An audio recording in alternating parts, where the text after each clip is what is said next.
होना चाहिए था, आप ये कह रहे हैं? क्या नहीं? एक्सटेंशन नहीं होना चाहिए था, जो डेट्स आगे बढ़ाई गई वो नहीं बढ़नी चाहिए थी। एक्सटेंशन की जरूरत ही नहीं पड़ती। अगर 3 महीने का समय पहले से दिया गया होता, शायद उन लोगों की जानें भी नहीं जाती।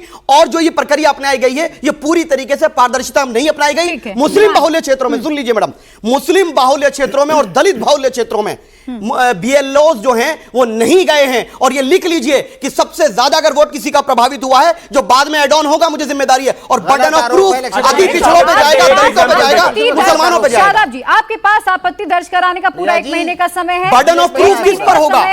एक आम नागरिक पे बर्डन ऑफ प्रूफ डाल देंगे आप। एक आम नागरिक पे बर्डन ऑफ प्रूफ डाल देंगे कि उसकी आपने और कितने घुसपैठिया कोई कह रहे हैं हिंदुस्तान का सबसे बड़ा वोट घोटाला एसआईआर के माध्यम से हो रहा है।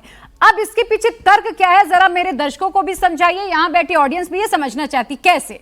देखिए, ऑडियंस है यहाँ पे, ज्यादातर मैं देख रहा हूँ यूथ है, समझदार यूथ है, और इनके सामने अगर तथ्य रखे जाएंगे तो ये क्लियर हो पाएंगे क्या सही है क्या गलत है। हमारे देश में बहुत स्पेसिफिकली बताया गया है कि एक संसद का, पार्लियामेंट का क्या ताकत है, इलेक्शन कमीशन की क्या ताकत है, पॉलिटिकल पार्टी की क्या ताकत है। धारा 327 हमारे देश में जो कॉन्स्टिट्यूशन की 327 आर्टिकल है, वो ये कहता है कि हमारे देश में चुनाव से रिलेटेड जो भी कानून बनेगा, प्रक्रिया से रिलेटेड जो कानून बनेगा, या जो भी चुनाव से रिलेटेड चीजें होंगी, वो संसद तय करेगी।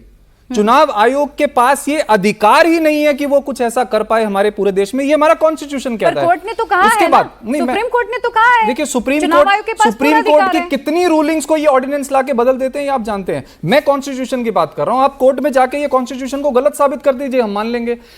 रिप्रेजेंटेशन ऑफ पीपल्स एक्ट 1950 ये कहता है कि अगर चुनाव आयोग को कुछ ऐसा रिवीजन कराना है, कुछ चेंजेस कराने हैं, तो उनको लिखित में उस क्षेत्र के बारे में लिख के देना पड़ेगा कि वो एसआईआर क्यों कराना चाहते हैं। यही सवाल है। आज तक मुझे एक ओपनिंग रिमार्क, मेरे को 30 सेकंड कंप्लीट करने दीजिए, मैं सवाल बोलिए।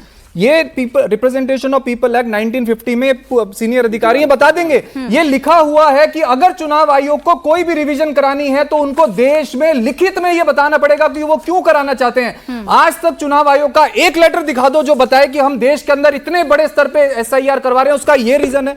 आप पिछले कितने चुनाव उठा लीजिए, दिल्ली का चुनाव उठा लो, इन्होंने अरविंद केजरीवाल जी की कॉन्स्टिट्यूएंसी में 50,000 वोट काट दिए और इनके अध्यक्ष ने पार्लियामेंट में कहा कि हम किसी नागरिक का वोट नहीं कटवा रहे, हम सारे घुसपैठियों का वोट काट रहे हैं। आज बताइए वो 50,000 घुसपैठिया कहां है?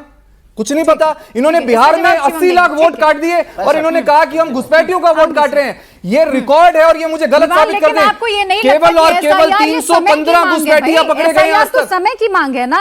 आपको नहीं लगता कि 2 दशक पहले के जो वोटर्स हैं उनमें से बहुत ऐसे होंगे जो मृत हो गए होंगे, बहुत ऐसे हो गए होंगे, बहुत सारे ऐसे लोग हैं जो दूसरी कंट्री में भी शिफ्ट हो गए होंगे, बहुत सारे लोगों ने अपनी जगह बदल दी होगी। तो आपको क्यों नहीं लगता ऐसा यार इतनी जरूरी है? बिल्कुल सही बात है। मेरे और आपके कहने से जरूरी थोड़ी साबित होगी, ये तो देश की संसद तय करेगी ना, ये बीजेपी थोड़ी तय करेगी। चुनाव आयोग तो यही करने के लिए चुनाव आयोग के पास अधिकार ही नहीं है। अगर चुनाव आयोग को चुनाव लड़ना है तो आ जाए, वो चुनाव आयोग पार्टी बना के लड़ लें। उनका क्या मतलब है इस चीज का? देश की संसद तय करेगी, जनता तय करेगी। तो आपको देश की चुनावी प्रक्रिया पे कोई भरोसा नहीं है? सांसद संसद के अंदर जाके तय करेंगे, चुनाव आयोग को ऑर्डर देंगे तो चुनाव आयोग करेगी। हमारे देश में किसका वोट करेगा, किसका नहीं। इन्होंने ये कहा, एक लास्ट बात कहकर खत्म कर रहा हूं, मैं लास्ट बात कहकर खत्म कर रहा हूं। इन्होंने बोलूंगा नहीं, बस मेरे बीच में मत बोलना। नहीं बोलूंगा। इन्होंने 84 लाख वोट जो है वो यूपी के अंदर अभी काट दिया। और क्या रीजन दिया? अनस्पेसिफिक, पता नहीं। अरे उन्होंने काट दिया, चुनाव आयोग ने काट दिया। पहले तो ये तय करिए शिवम, जल्दी से जवाब दीजिए। इसके बाद कौन रिकॉर्ड रखेगा? ये देश के अंदर घोटाला चल रहा है वोट के नाम पे। ठीक है, आप अपनी बात रख दी। शिवम जल्दी से जवाब दीजिए। जारी और वोट काट के ये चुनावों को चोरी किया जा रहा है बीजेपी द्वारा। ठीक है, इसका जवाब मैं अमीन खान जी से लूंगी, लेकिन उससे पहले शिवम पार्लियामेंट नहीं पास किया है सर, मैं आऊंगी और इलेक्शन कमीशन को बनाया है। दीजिए, वो अपनी बात पूरी कर ले, फिर मैं आपके पास। देखिए, मैं एक चीज कहना चाहता हूं, एक होते हैं झूठे, एक होते हैं महाझूठे, और उसके बाद होते हैं आम आदमी पार्टी के प्रवक्ता। ठीक है, आप साबित करो ना।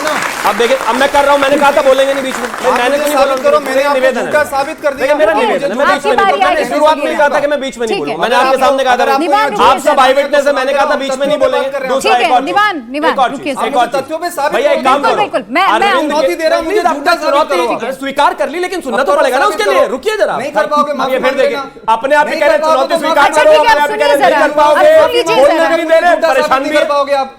पढ़े लिखे लोगों को झूठा साबित डीरेल नहीं करते हैं, ये देख डीरेल नहीं नौटंकी करते, करने सब वाली अपना पार्टी समय हमें झूठा निकाल के साबित आते हैं और करेगी। तथ्यों पे अच्छा, सुनने के लिए आते हैं। तथ्यों पे एक शिवम, बात जल्दी से निकल जवाब पाते दीजिए। हैं। इनसे मैं तथ्यों पे जवाब बोलो दूंगा, आप। मुझे देखिए, तथ्यों पे तथ्यों ही पे बोलो बात। आप। शिवम, आप बोलो बोलिए तथ्यों पे जल्दी से। बोलो। धारा 327 में बोलो आप। Thank you. मैं एक चीज कहना चाहता हूं, बड़ी सीधी बात है। अरविंद केजरीवाल को जेल अरे से धारा प्लीज आप इनको 327 में रोकें। बोलो। ये क्या हो गया? अरविंद इतनी केजरीवाल नाराजगी क्यों है? नहीं हरा सकते मुझे समझ में धारा निवान जी, आज 327 मेरी में बोलो। चर्चा एसआईआर पे है।